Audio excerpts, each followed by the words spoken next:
Hey Hound Dogs, I'm David Hankins. And I'm Paul Hankins. And welcome to On the Air with Power Squared, a weekly look behind the scenes, what we hope will be everyone's favorite comic book, Power Squared. This week we have a special guest, Kathryn Calamia, who currently has a Kickstarter going, and amongst other things. So we'll talk more about her about that. Do you want to tell people who don't know who you are a little bit about yourself? Of course. So yeah, Kathryn Calamia. Most people know me as Comicuno. I do YouTube reviews weekly on my channel. I've been doing that for about a decade. I write for Newsarama, DC Universe, DC Comics, DC Universe. I've written for IGN, Fandom, TV Guide. So I've been, I've done the rounds. And I also write a comic like Father Like Daughter, which has a Kickstarter right now. It's about a high school girl. Father left her to become a full-time superhero. Everyone in the world loves him, except for her. And then she inherits his abilities. I also write another book. They call her a dancer. That's an add-on to the campaign if you want to go check that out as well.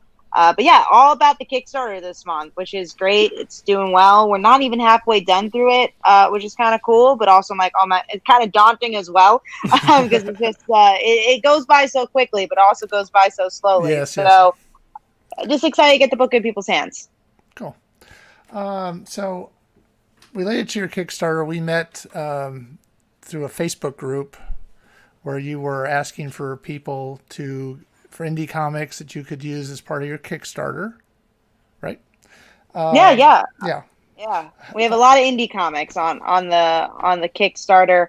If you just back it up for $1, you get 8 indie comics, and we're like $100 and something away from unlocking your book and 9 others. So you're getting already 17 books, and then as we get more backers unlocked, you actually get even more books. So we've already unlocked Super Heresies and Red Knight, and we're getting closer to the 250 backer unlocking, which is Chart Volume 1, which is multiple issues. So just backing up for $1, you get so many comics, which is really exciting. Yeah. Well, we backed your Kickstarter for the $40 catch up, so we can get all the 7 issues. Thank you. Yeah, right. We can't have you on the show and talk about Kickstarter and not have backed it. So. Well, I appreciate you catching up. I'm very, very excited for you guys to read it. Yeah, we are too. So how did you decide, since we have a vested interest, how did you decide which comic books to have initially and which to hold back, and how did you make that decision? Honestly, it was a really hard decision. So some of the backer versions were the backer, I guess, unlocking the ones that are like 100, 150. Those were on previous campaigns, but since we've had newer backers, it was easier to use it as backer unlockings instead of using it as the indie bundle. And the others, honestly, it was a very hard decision. It was people that was personally knew a little bit more were the ones that kind of end up going into the indie bundle, the regular indie bundle. Mm-hmm. And then the other people, I'm glad that we were able to meet through the group that end up being the unlocking. And I really try to mix it as much as I could. But that's kind of how I figured it. It was a hard choice, but hopefully again, $200 unlocking, we'll get all these books. Yeah, I was initially a little disappointed. I was like, hey, what happened? But you explained it. It's fine. I'm not holding regrets. So tell us about Like Father, Like Daughter. You gave a little introduction there, but how long have you been doing this comic book? I've been doing this for 5 years, believe it or not. So, I actually ended up being a screenplay originally. I wrote for school. I got my master's ever since then. I went to college, it was a college course. And I remember I was sitting at my desktop and I was doing reviews for about 5 years at that point. I said, I really want to make this into a comic, and I made it into a comic. Every issue, try to make it better and better. I think issue 7's a really good one, and really drove me into kind of the comic book writing career that I have. And I went for my master's for TV writing, and a big aspect of TV writing is to build up your IPs, or a good way and avenue to get into TV writing is to have your own IP. So already it was kind of hitting 2 birds with 1 stone by doing something I love with writing comics, and also building up your portfolio for TV writing. Yeah. Okay. How did you put your team together? Just curious. Yeah, so 5 years ago, I actually worked for a publisher called Short Fuse Media. Ever since issue 6, I've been working on my own just because we had some creative differences and a different direction for the book. So, but we're all still very good friends, and Mike Watson's print is actually the next unlocking for the stretch goal, and he's the editor in chief of that company. But anyway, so I made a video on my YouTube channel saying, hey, I'm looking for an artist, and they ended up contacted me and said, hey, we could be your publisher. And we worked together to find letterer, colorist, artist. As of right now, the only one who's been since issue 1 is our artist, which is Wayne Brown. He's been there since issue 1. And issue 6, I did end up changing the letterer and colorist with some of my really good friends. So Brant Fowler, one of my very good friends, also has a Kickstarter going on right now for Last Ember. He is the letterer for my book.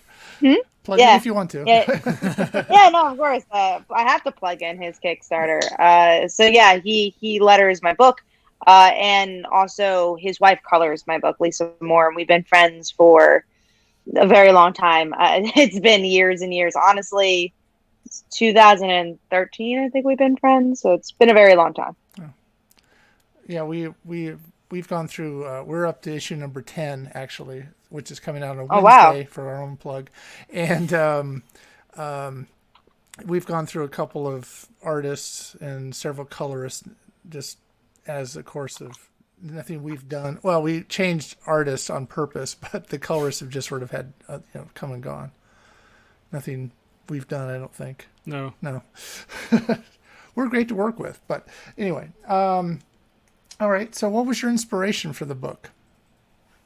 My inspiration, I would say just reading comics all my life. It really culminates what I love about comics. And around that time, the New 52 was going on. I felt like there wasn't a lot of family stories, not a lot of character-driven stories from Marvel or DC. I think Marvel was very event-driven. Not that they aren't still, but very event-driven at that point, even more so. And I really wanted something just to ground the stories and ground superheroes again, which is kind of how Like Father, Like Daughter was birthed.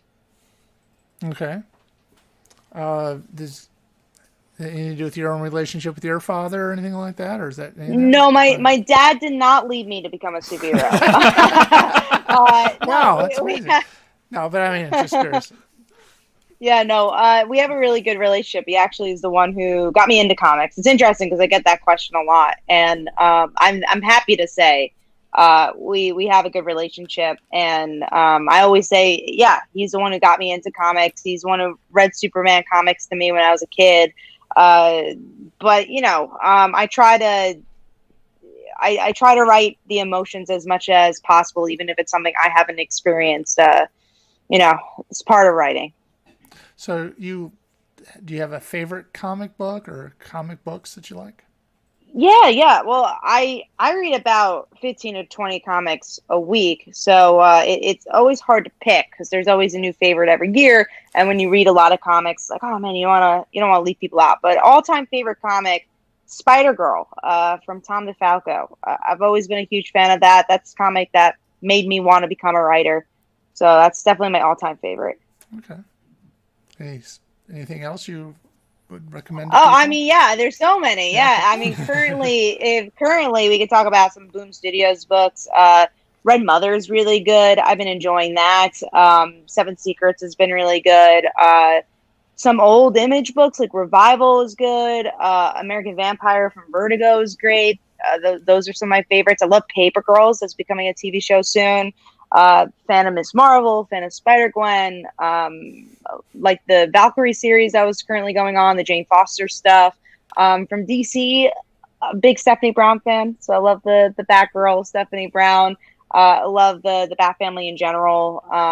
Jeff Johns' Teen Titans is really good. Long laundry lists of great comics out there. All right. Any questions for her? No. Okay. I want to keep you from asking. So you also write another comic book? Yes, I do. So they call her a dancer. It's about a young woman. She's a dancer / assassin. And when she was little, she witnessed her parents being murdered in front of her, never dealt with that trauma until now. We have 2 issues out of that right now. Black and white, we're actually pitching this around. We're in talks with the company to get it published. So we're coloring all the issues, and hopefully issues 1 through 4 will be out soon. It's actually pretty much all done besides the coloring. So it's just all about when a company can say yes or not. And yeah, just waiting on that yes to get published. Okay, good. So is Like Father, Like Daughter published by someone, or you're doing it yourself, or how's it work? So originally it was published by Short Fuse Media, like I was saying before, but with issue 6, I decided to go on my own and publish it myself. So it's a self-published book completely for Like Father, Like Daughter since issue 6. Okay. And the Kickstarter is helping you keep it going, or helping? Yeah. Oh, I would say that luckily we've been in a good spot where the Kickstarter helps us have the funds, but it's also a great place to find a profit, find a new audience. And I would say online sales have been doing well. And then when Comic-Cons get back, that's also a good backbone of the series doing well. But yeah, Kickstarter, once we meet that funding goal, really funds the whole book, which is really great. So we're already funded for issue 7 with 18 days left. So really excited to just raise that backer count. And we appreciate the fact that, we're hoping that people will read Power Squared #1 and be interested and continue on. Yeah, of course. The exposure from your Kickstarter. Yeah, that's definitely the whole point of doing the indie bundle is trying to get people to get into other Kickstarters. I say, like, you're getting 20 something books. Like, I'll give you your $1 back if you hate all of them. You're going to like at least one of them. It's a great opportunity for someone to find their new favorite, which I really wanted to do. And I'll continue to do every campaign. Okay. Yeah, I think that's really cool, actually. We were thinking, we did a Kickstarter this time last year. Yeah. Not knowing what the hell we were doing, and we did fund it, but it was a really good idea. Your idea of bringing other people into it was good. I hadn't thought of that. We were just figuring. Thank you. Yeah. Well, so have you? I'll just ask: have you read the Power Square that we submitted, or? Not yet. I'm gonna it's been busy, so once I just what the heck? Might as well ask. Yeah. Once everything's done, I'll read the pile of all the books I got from Kickstarter and all that. Work's been keeping me busy as well. So, like I said before, I work for Newsrama and I do weekly reviews. So, always have a huge pile to read. But I'm excited to jump in after this Kickstarter is done. I'll have a little bit more free time to read it. We will want to hear what you have to say about it. So you'll have to get back to us. So you talked about doing other things like Newsarama and all that. So you want to talk about that part of your? Yeah, sure. So in college, I went to school for journalism and communications. So communications kind of umbrella term for entertainment, which is why I got my master's in TV writing, because I wanted to be more writing focused. But I did journalism. That was like kind of my main thing. I went out of college. I'm like, what do I do now? So what I had the most experience in was journalism and comic books. So I actually went to Newsrama and I asked their editor, are you looking for anybody? I just graduated. I would love to, this is my YouTube channel. I would love to work for you guys. And they said, we do have an opening in our reviewing section of the website. I'm like, cool. So I reviewed comics for them. I believe it was that year I went to San Diego Comic-Con for my own outlet. I did it for Comicuno. And they said, oh, you're going to San Diego. Would you like to do some coverage for us? I'm like, yeah, sure. This was a couple of years back. And that's kind of how I started to do more interviews with them and get more of a it's not a full-time position because I am a freelancer, but more of a consistent freelancer full-time position, if that makes any sense. Right. So I do consistent work for them. And I have a set number of articles I do for them every month. So I was able to do that through working with them for so many years. And what I do for them is interviews pretty much. I mostly do DC interviews for them just because that's the beat they put me on. But also I do some Marvel interviews. I do some indie interviews, mostly mainstream indie interviews. I've done some really awesome features I've had the opportunity to do. I did Kitty Pryde's bisexuality just recently, and then I did a Kickstarter a Kickstarter article as well, where I talked about the big names going into Kickstarter. Is this a good thing or a bad thing for Kickstarter? So it's really nice of how flexible I've been able to utilize my journalism muscles at Newsrama. I love working for them. I love everyone that works there. So it's been a great venture, and it continues to be a great venture. In DC Universe, there's been a lot of great people too working for DC Comics. That's awesome. And just talk about their library. And I love I love the editors I worked with. I love the other freelancers that work there. So yeah, it's been a lot of fun. What are you actually doing for DC Universe? So I write articles for. It kind of features, I would say. So I could write like, 5 reasons you should read Batman White Knight, 5 female characters that appeared in the early 2000s. So it's more of like different topics within their library that I get to chat about. Okay. Where are you based? New York. New York. Okay. So it's a big city. So yeah. So you've been doing, as you said earlier, reviews on your own for like the last decade, right? Yes. On your YouTube channel. Do you want to tell people where that is? Yeah. So you check me out at Comicuno. I post reviews every Wednesday. I do my best comics of the week. So the books I read for my haul, I rank them of what I enjoyed the most. And at Comicuno, I try to do 2 videos a week. So usually like a topic that spins out of the comics, I'll do a video for that too. I do Loud House reviews because that does well, and I enjoy the show. So yeah, I have a wide variety of content on the channel, and but mainly and always every week I'll have the best comics of the week. Now I saw you did maybe you've done, I don't know when this was from, but you did something about Kickstarters as well. Yeah, so every month I'll do top 10 Kickstarters. So Kickstarters are mostly people I don't know.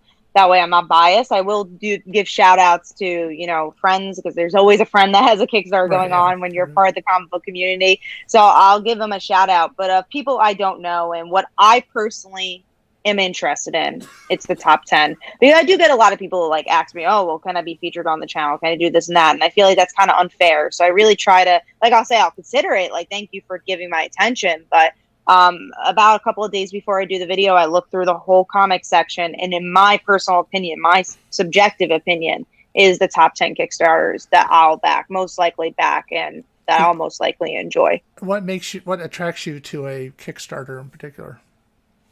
I would say mostly the story and the art. And also you could kind of tell when someone's been doing it for a while or someone just slapped it together in a minute, I have seen Kickstarters where there's no images or there's no preview and it's like, I don't know what I'm buying, or the prices are really expensive, or like you could just kind of tell that they haven't been doing it for a while.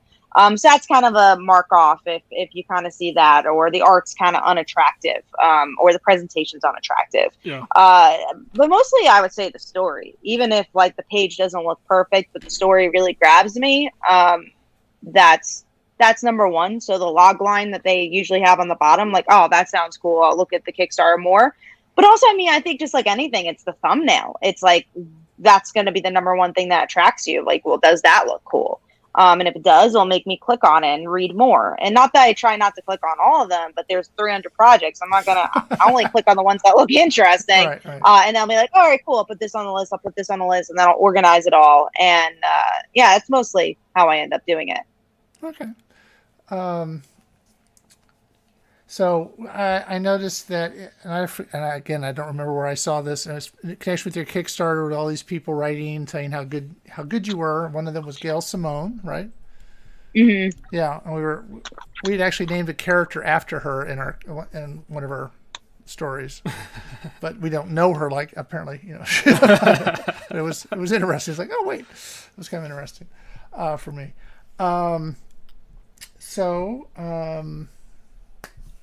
Do you have any questions for us?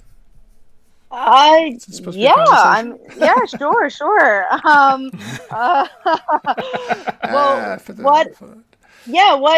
I wish I was more prepared. This is like fine. My job. I would have had questions with me. Could have looked this up. I'm just saying. No. Yeah, I should have. But yeah, you said you're doing a Kickstarter. We did last previously. year, Yeah. What was that experience like for you? It was kind of scary, actually, because you put it out. You don't want it not to fund. So it was kind of like, and we have arguably a very small fan base, but it was just like, hopefully it will, we want to make sure it funded, and it did.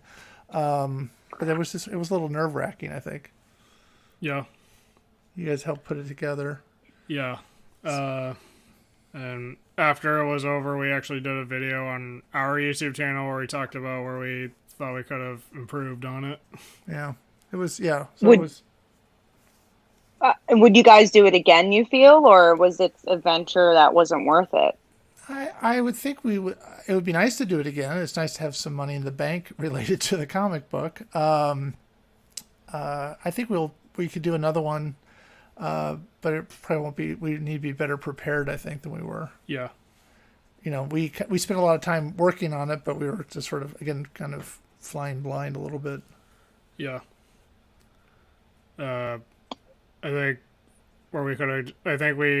to the things where we said we could have done better were like a better funding goal, like lower it to something that's more achievable, and then also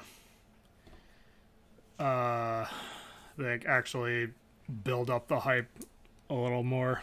Right. Like play the long game on that. Yeah. So we've how do you guys usually market? Through social media, and we have a newsletter that we put out, and we do videos on our channel, but yeah, we're not good at the marketing part of it, I think. I think our story is, as we've been doing it now for several years, we think it's getting better, and we're learning more about the craft, obviously. But yeah, the marketing is sort of not there. We just kind of don't know what we're doing. Well, I wish you guys luck. I think it's all a journey, it's all a journey to learn, and talking to other people is always important, like you guys are doing with your YouTube channel. So, that's always the most important part. We're trying to play the long game. We're not trying to go for instant success after 10 issues. Yeah. But, we're still working. We're up to working on issue 16 at the moment. So we have a backlog to go through. Yeah. So, yeah, it's a fun experience. The Paul and his twin brother Trevor and I kind of created it together, and it has to do with twins. So it's kind of hits home a little. So which one? So you guys, you're the twin. I'm a twin as well. So that's small world. Yeah. Paul is a twin, and Trevor's the twin. Trevor's his brother. Oh, cool. Our letter. Oh, nice. So I'm a fraternal twin, so a minute apart. Yeah. They're identical, a minute apart. Well, there you go, man. Yeah. Small world. It is. Do you ever do anything with your twin sister? So I have a twin brother. Oh, brother, sorry. Fraternal. We not comic book wise. Like we actually did a web show back in the day. When he was in college and when I was in college, but now he lives in South Carolina and is a TV weatherman. So we don't do it that. Yeah. Hard to mix the two. Exactly. He's not into comics as much, but he's a very supportive brother, and he supports my ventures and I support his ventures, as I do not like palm trees or I can't say I don't like the weather. Everyone likes the weather in some regard, but I don't like the weather to his extent. So we both support each other. Yeah. That's true. Okay. Anything else you want to talk to her about? I don't know if you've been asked this before, but related to reading comics, have you read any manga?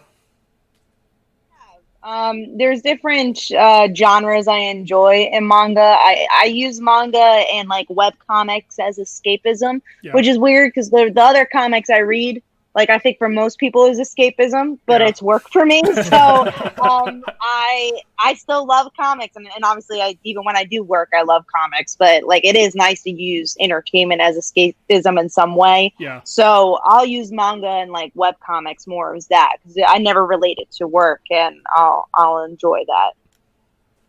Are there any in particular that you like right now?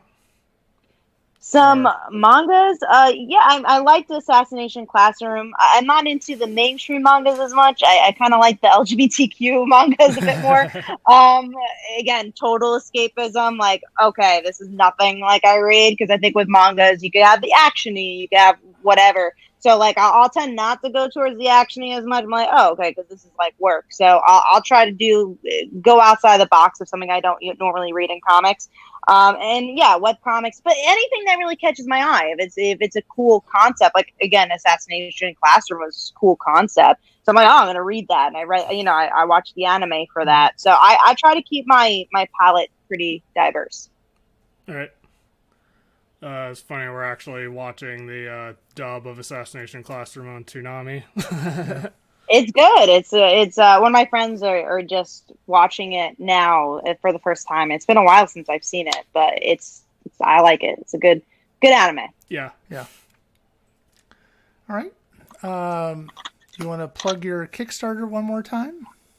Yeah. You can go check out the Life Follow Like Daughter Kickstarter over at Kickstarter. Back it up as low as $1. You guys get powered squared, and hopefully powered squared if we meet $150 more, which I'm pretty confident we will by the end of the campaign. We have 18 days left. Yeah, you're doing really well.